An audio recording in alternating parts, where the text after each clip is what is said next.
విష్ణు వైభోగముగాంచి ఎగసి లక్ష్మీ నివాసమౌ హరియదపై తన్నెను.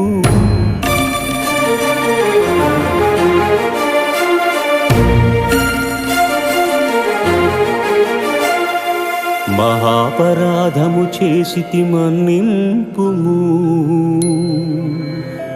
నీ పాద సేవా భాగ్యము ప్రసాదింపుము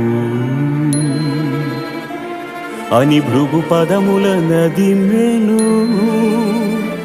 అజ్ఞాన నేత్రమును చిదిమెను.